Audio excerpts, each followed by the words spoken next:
নমস্কার, হরিভক্তিতে আপনাদেরকে স্বাগত। আজকে সোমবার, আর সোমবার মানেই আমরা কৃষ্ণ কথা বলি। আমরা প্রতি সোমবার ভগবান শ্রীকৃষ্ণের বিভিন্ন দিক নিয়ে আলোচনা করি, তার বিভিন্ন মাহাত্ম্যের কথা আমরা বলি, তার লীলা বর্ণনা করি। আজকে আমরা কথা বলবো ভগবান শ্রীকৃষ্ণের রাজনৈতিক জীবনের তিনটি পর্যায়, মথুরা, দ্বারকা এবং মহাভারতের।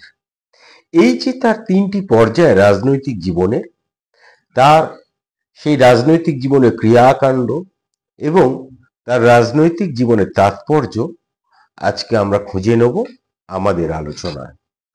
আপনারা শেষ পর্যন্ত সঙ্গে থাকুন, আশা করি ভালো লাগবে। আর আমাদের আজকের পর্বে যারা নতুন, আমরা অনুরোধ করব অবশ্যই আপনারা আমাদের চ্যানেলটি সাবস্ক্রাইব করে ফেলুন। তার কারণ আমরা প্রত্যেক দিন আমাদের এই যে সনাতন ধর্ম তথা দর্শন, তার বিবিধ বিষয় নিয়ে আলোচনা করি, কথা বলি। এই সবেরই নোটিফিকেশন যেমন আপনি পেয়ে যাবেন, ঠিক তেমনই আমরা ভীষণভাবে উৎসাহিত হই। আর সেই উৎসাহকে পাথেয় করেই আমরা আজকে ভগবান শ্রীকৃষ্ণের রাজনৈতিক জীবনের তিনটি পর্যায়, মথুরা, দ্বারকা এবং মহাভারতে তার ভূমিকার কথা বলব। কৃষ্ণ ভারতীয় যে সভ্যতা এবং যে ধর্মীয় ইতিহাস, সেই ইতিহাসের এবং সভ্যতার একজন সর্বশ্রেষ্ঠ এবং বহুমাত্রিক চরিত্র। তাকে কেউ ঈশ্বর রূপে মানেন, কেউ যোগেশ্বর রূপে মানেন, কেউ বীর যোদ্ধা হিসেবে দেখেন। আবার এই ভগবান শ্রীকৃষ্ণের জীবন আলোচনা করতে গিয়ে অনেকেই তাকে অসাধারণ রাজনীতিবিদ এবং রাষ্ট্রনায়ক হিসেবে দেখেন। সাধারণত আমাদের যে ভক্তি সাহিত্য আছে এবং আধ্যাত্মিক যে আলোচনা হয়, সেখানে ভগবান শ্রীকৃষ্ণকে শ্রীমদ্ ভগবদ গীতার বক্তা হিসেবে দেখা হয়। বলা হয় যে তিনি এই শ্রীমদ্ ভগবদ গীতা সৃষ্টি করেছিলেন। প্রেমময় গোপাল বা রসিক দেবতা হিসেবেও তাকে কিন্তু ভীষণভাবে গুরুত্ব দেওয়া হয়। কিন্তু তার জীবনের অন্যতম একটি দিক, গুরুত্বপূর্ণ দিক, সেই যে রাজনীতি, সে রাজনীতির নেতা কৃষ্ণকে নিয়ে সেভাবে আলোচনা করা হয় না। কৃষ্ণ মানেই যেন একজন মধুর বাঁশিওয়ালা, বৃন্দাবনের রাখাল। কিন্তু কৃষ্ণ মানে তো শুধু সেই মধুর বাঁশিওয়ালা, বৃন্দাবনের রাখাল, প্রেমিক কৃষ্ণ তা তো নয়। তিনি ছিলেন একজন, আমরা যদি তার জীবন চর্চা দেখি, তাহলে একজন বাস্তববাদী নেতা, যিনি যাদব সমাজকে রক্ষা করতে এবং ধর্ম প্রতিষ্ঠা করতে বিবিধ কৌশল প্রয়োগ করেছিলেন। তার জীবনে আমরা কি দেখি? তার জীবনে আমরা দেখি অত্যাচারী কংসকে বধ করে সেই সময় যারা অত্যাচারিত হচ্ছিলেন, সেই তাদেরকে মুক্তি দেন এবং বারবার শত্রুর আক্রমণ এড়িয়ে যাদব জাতিকে নতুন রাজধানী দ্বারকায় স্থানান্তর করে। আবার দেখি মহাভারতের ক্ষেত্রে জটিল দ্বন্দ্বে শান্তি এবং যুদ্ধ উভয় ক্ষেত্রে তিনি কূটনীতিকে প্রয়োগ করেছেন এবং সর্বোপরি শেষ পর্যন্ত ধর্ম প্রতিষ্ঠার জন্য কুরুক্ষেত্রে যুদ্ধকে নৈতিকভাবে তিনি সমর্থন করেছেন। আমরা এই যে আজকে আলোচনা করছি, এই আলোচনায় ভগবানের শ্রীকৃষ্ণের রাজনৈতিক জীবনের তিনটি পর্যায়ে আমরা বিশ্লেষণ করব। খুব সংক্ষেপে বিশ্লেষণ করব। তা একটি হচ্ছে মথুরা পর্বেও, সেই মথুরা পর্বে আমরা দেখব কংসবধ থেকে জরাসন্ধের সঙ্গে সংঘাত। আর তারপরেই আমরা দেখব দ্বারকা পর্ব, যেখানে তিনি নতুন রাষ্ট্র নির্মাণ করছেন। এবং তারপরে আমরা দেখব মহাভারত পর্ব, পাণ্ডব এবং কৌরবদের দ্বন্দ্বে ভগবান শ্রীকৃষ্ণের ভূমিকা এবং অবশ্যই ধর্মকে সংস্থাপন করতে ভগবান শ্রীকৃষ্ণ কোন কূটনীতির আশ্রয় নিয়েছিলেন তা আমরা দেখব। প্রথমেই আমরা মথুরা পর্ব যদি দেখি তাহলে দেখব এই মথুরা ছিল যাদব বংশের রাজধানী, কিন্তু কংসের শাসনকালে এই যে নগরী মথুরা নগরী সন্ত্রাসের প্রতীক হিসেবে যেন দেখা দেয়। কংস ছিলেন একদিকে শক্তিশালী রাজা, অন্যদিকে নিষ্ঠুর শাসক, এবং জন্ম থেকেই ভবিষ্যৎবাণী হয়েছিল যে দেবকীর অষ্টম পুত্র এই কংসকে হত্যা করবে। তাই কংস দেবকীর একের পর এক সন্তানকে হত্যা করেছিল। সে কাহিনী এর আগে আমরা বিস্তারিত বলেছি। আমরা এখনো পর্যন্ত কৃষ্ণ কথা যতটি পাঠ করেছি বা যতগুলো পর্ব তৈরি করেছি সবকটি নিয়েই আমাদের একটি প্লে লিস্ট তৈরি করা আছে। সেখান থেকে আপনারা এই কংস বধের এই যে পর্যায়ে এটি আপনারা শুনে নিতে পারেন। তা কৃষ্ণ জন্মগ্রহণ করেন কারাগারে। জন্মাষ্টমী পর্বে এইটি আমরা আলোচনা করেছি। ভগবান শ্রীকৃষ্ণ কারাগারে জন্মগ্রহণ করেন এবং নন্দ যশোদার ঘরে তিনি গোপাল রূপে পালিত হন। তবে তিনি তো শুধু রাখাল ছিলেন না, বরং কংসের ভয়ের প্রতিষেধক হিসেবে তিনি জন্ম নিয়েছিলেন। রাজনৈতিক দিক থেকে যদি আমরা দেখি তাহলে কংসের শাসন ছিল প্রতিবেশী যে সকল রাজ্যগুলো ছিল তার সঙ্গে সংঘাত মুখর এবং জনগণের মধ্যে ভীতিপ্রদ ধর্মীয় আচার অনুষ্ঠান যেগুলো ছিল সেগুলো ছিল দমনমূলক। এবং এইরকম একটি পরিস্থিতিতে ভগবান শ্রীকৃষ্ণ প্রকটিত হন বা ভগবান বিষ্ণু কৃষ্ণ রূপে প্রকটিত হন এবং কংসকে বধ করে জনগণের মধ্যে মুক্তির প্রতীক হয়ে ওঠেন। কৈশোরে কৃষ্ণ এবং বলরাম মথুরায় প্রবেশ করে কংসকে আহ্বান জানান যুদ্ধের জন্য, এবং মল্লযুদ্ধের ময়দানে কৃষ্ণ কংসকে বধ করেন। এই যে কৃষ্ণ কংসকে বধ করলেন এর কিন্তু এক গভীর রাজনৈতিক তাৎপর্য রয়েছে। কিরকম? কংসের মৃত্যুতে কি হলো? কংসের মৃত্যুতে যাদবরা যে আতঙ্কের মধ্যে দিন কাটাচ্ছিল, যে ভয়াবহ পরিস্থিতির মধ্যে দিন কাটাচ্ছিল, সেইখান থেকে যাদবরা মুক্তি পেল এবং উগ্রসেন পুনরায় সিংহাসনে বসলেন। এর ফলে কি হলো? কৃষ্ণ একটা জনসমর্থন লাভ করলো এবং একজন অত্যাচারী শাসককে তিনি হত্যা করেছেন।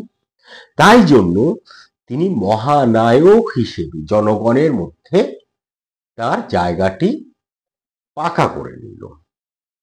কিন্তু সমস্যা তো এখানে শেষ না। কংস ছিলেন একজন শক্তিশালী রাজা এবং আরো একজন শক্তিশালী যে রাজা জরাসন্ধ তার জামাতা। ফলে কংসের মৃত্যুর পর জরাসন্ধ যাদবদের প্রতি অত্যাচার শুরু করে এবং এই জরাসন্ধ ছিলেন মগধের রাজা এবং সমগ্র ভারতবর্ষের মধ্যে অন্যতম প্রভাবশালী একজন সম্রাট ছিলেন জরাসন্ধ। তা কংস নিহত হওয়ার পর তিনি প্রতিশোধ নেওয়ার জন্য যাদবদের বিরুদ্ধে যুদ্ধ ঘোষণা করলেন এবং মথুরায় প্রায় 17 বার সেই সময় তিনি আক্রমণ করেন এবং প্রতিবার কৃষ্ণ কৌশলে যাদবদের রক্ষা করেন। কিন্তু এই যে বারবার আক্রমণ করছে এবং কৃষ্ণ কূটকৌশলে তাকে আটকাচ্ছে বটে, কিন্তু এই যে বারবার আক্রমণ করার ফলে মথুরা কি হয়? ক্রমশ নিরাপত্তাহীন হয়ে ওঠে এবং তখন কৃষ্ণ বুঝলেন যে সরাসরি শক্তি দিয়ে জরাসন্ধকে পরাস্ত করা সম্ভব নয়। তাই তিনি কৌশলগত সিদ্ধান্ত নিলেন। কি সিদ্ধান্ত?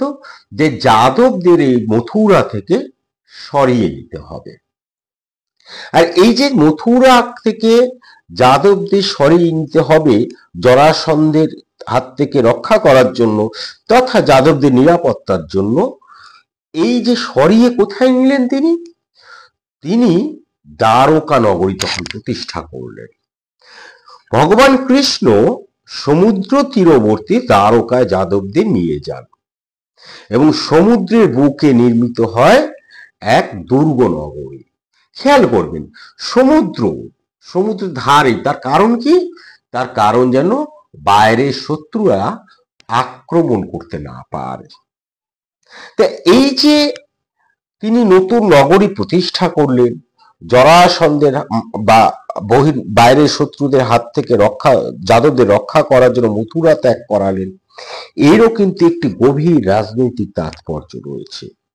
যাদবরা এর ফলে জরাসন্ধের হাত থেকে নিরাপত্তা পেল এবং এই যে সমুদ্রের ধারে তিনি প্রতিষ্ঠা করলেন নতুন নগরী, কারণ কি?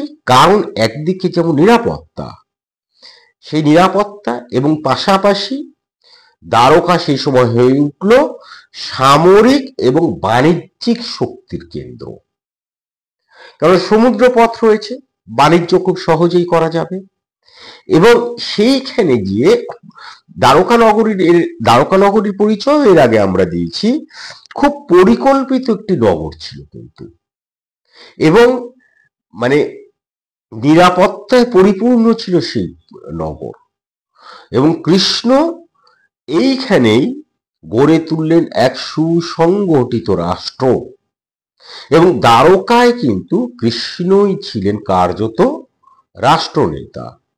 তিনি কিন্তু যে কেবল শাসন করেছেন তা কিন্তু নয়। যদি কেবল শাসন করতো তাহলে এত জনপ্রিয় কিন্তু ভগবান শ্রীকৃষ্ণ হতে পারতেন না। বরং রাষ্ট্রনীতিতে কূটনীতি, যুদ্ধনীতি এবং অর্থনীতিকে সমন্বিত করেছিলেন কৃষ্ণ এই দ্বারকার মধ্যে। আমরা যদি দ্বারকার সেই সময়ের অর্থনীতি দেখি, দ্বারকার সেই সময় যদি আমরা রাজনৈতিক বিশ্লেষণ করি, আবার যদি করি, আমরা এগুলো সবকটাই করেছি, তাহলে দেখবেন একটা আধুনিকতম নগর ছিল এই দ্বারকা নগরী। এবং সেটি একজন কৃত রাষ্ট্রনেতা না হলে ওই রকম একটা নগরী প্রতিষ্ঠা করা কিন্তু সম্ভব হতো না। কৃষ্ণ আসলে ছিলেন একজন দক্ষ কূটনীতিক।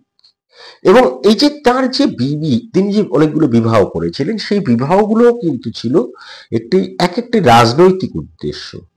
তিনি এই যে রুক্মিণীকে বিবাহ করেন, অবশ্যই ভালোবাসা ছিল, প্রেম ছিল, কিন্তু এই যে রুক্মিণীকে তিনি বিয়ে করেন, বিয়ে করে কি করলেন? বিদর্ভের সঙ্গে সম্পর্ক স্থাপন করলেন। আবার জাম্ববতীকে বিয়ে করে জঙ্গলে শক্তিশালী গোষ্ঠীর সঙ্গে তিনি মিত্রতা স্থাপন করলেন। সত্যভামাকে বিয়ে করে 7টি রাজ্যের সঙ্গে তিনি বন্ধুত্ব তৈরি করলেন। তা এই যে বিভিন্ন যে রাজ্য, শক্তিশালী রাজকন্যাদের তিনি বিয়ে করলেন, তা এই যে সেই রাজ্যগুলোর সঙ্গে আসলে তিনি মিত্রতা স্থাপন করলেন। এইভাবেই আসলে ভগবান শ্রীকৃষ্ণ রাষ্ট্রকে, এই যে যাদব যে রাষ্ট্র, তাকে ভারতবর্ষের অন্যতম প্রভাবশালী শক্তি করে তোলেন।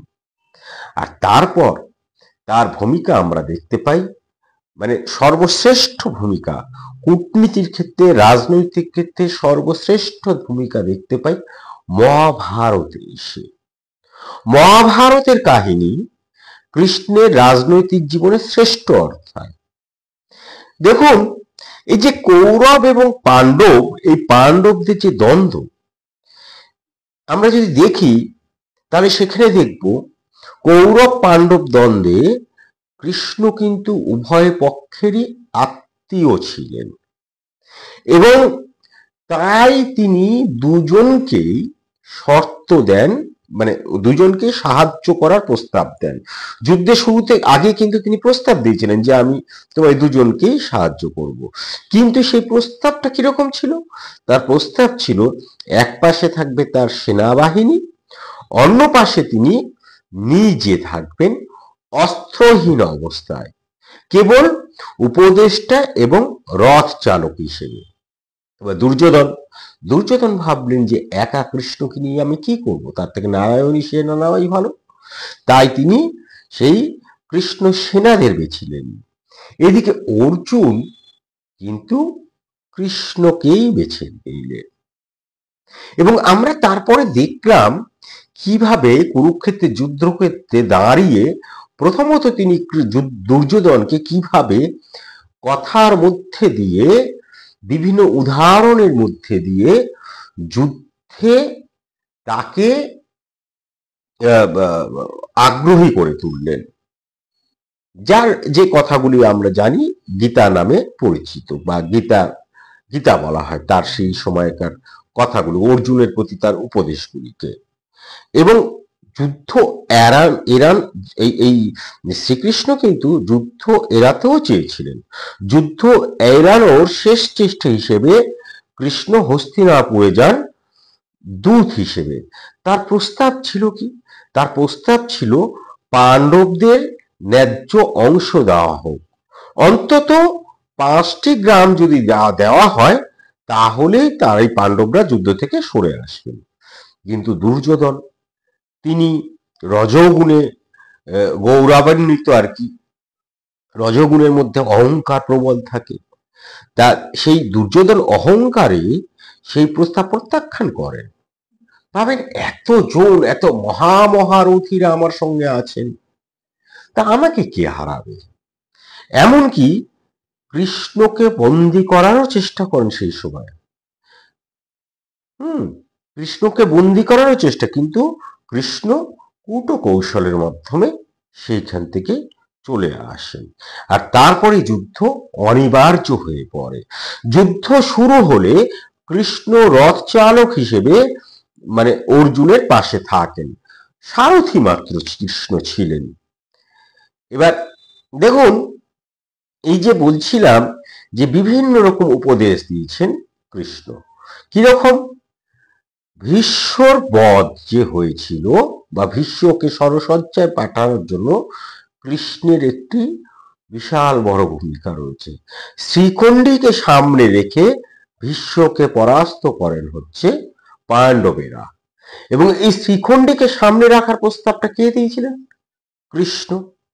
আবার দেখুন দ্রোণাচার্য, যিনি পাণ্ডবদের অস্ত্রগুরু ছিলেন, তাকে তো কি করে, গুরুকে কি করে হারাবে? তা এখন গুরু অস্ত্র ত্যাগ করানোর জন্য যে উপায়টা অবলম্বন করা হয়েছিল, খুব আস্তে করে যুধিষ্ঠির বলেছিলেন অশ্বত্থামা ইতি গজ। তা অশ্বত্থামা ছিলেন দ্রোণাচার্যের পুত্র, তা অশ্বত্থামা ইতি গজ, অর্থাৎ অশ্বত্থামা নামে একটি হাতি মারা গিয়েছে। ওই ইতি গজটা খুব আস্তে বলেছিলেন, অশ্বত্থামাটা জোরে বলেছিলেন যুধিষ্ঠির। তাহলে মিথ্যা কিন্তু তিনি বলেননি, যেহেতু যুধিষ্ঠির মিথ্যা বলবেন না, তা বলার কথাও না তার, কিন্তু এই যে মিথ্যা বলেনি, কিন্তু অশ্বত্থামাটাকে জোরে বললেন, যেটা দ্রোণাচার্য শুনে ভাববেন তার পুত্র গত হয়েছে। ফলে তিনি শোকে বিহ্বল হয়ে পড়েন এবং সেই সময় তাকে হত্যা করেন পাণ্ডবেরা। তা এই যে কথা বলাটা, এইটি কিন্তু কৃষ্ণের পরামর্শই হয়েছিল। আবার দেখুন, কর্ণ যখন তার রথের চাকা আটকে যায় মাটিতে, সেই সময় কিন্তু কৃষ্ণ অর্জুনকে সংকেত দেয় আক্রমণের। আবার ধরুন জয়দ্রথ সূর্য বিলম্বিত করে কৃষ্ণ অর্জুনকে সুযোগ দেন জয়দ্রথকে বধ করার।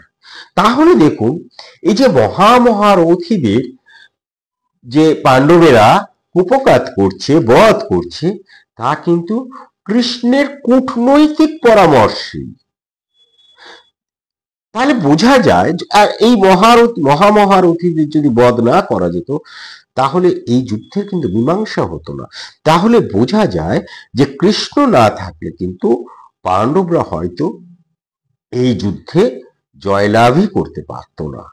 আসলে কৃষ্ণ এটি করেছিলেন কেন? কৃষ্ণের নীতি ছিল ধর্ম রক্ষার জন্য কখনো কখনো অধর্মকেও কাজে লাগাতে হয়।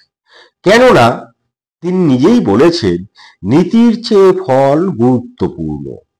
আবারও বলি, নীতির চেয়ে ফল গুরুত্বপূর্ণ যদি তা ধর্ম রক্ষার সহায়ক হয়। এবং এটাই তাকে এক অনন্য রাজনীতিবিদ করেছিল। তা যদিও আমরা দেখি যে কৃষ্ণ ছিলেন মহান কূটনীতিক, কিন্তু কিছু ক্ষেত্রে তিনি ব্যর্থ হয়েছিলেন। এবং অবশ্যই এই যে তার ব্যর্থতা, এটা মনে হয় কখনো কখনো যে ইচ্ছাকৃত ব্যর্থতা। যেমন ধরুন, দ্বারকার যাদবদের মধ্যে যে অন্তর্কলহ শুরু হয়, সেটা কিন্তু তিনি থামাতে পারেননি। অবশ্য বলা ভালো, তিনি থামাতে চাননি, কেননা তিনি নিজেই চেয়েছিলেন যে যাদবকুল ধ্বংস। কেননা যাদবকুলের মধ্যে এই ভগবানের একটা বিশ্বাস হয়ে গিয়েছিল যে আমাদের সঙ্গে কৃষ্ণ আছে, আমাদেরকে কে পরাস্ত করতে পারে।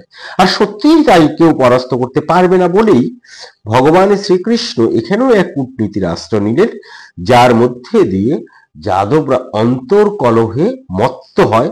এই যে অতিরিক্ত অহংকার হয়ে গিয়েছিল, এই অহংকারই যে আসলে ধ্বংসের কারণ, সেইটি ভগবান বোঝানোর জন্যই যাদব কুলকে তিনি ধ্বংসের পথে নিয়ে যান।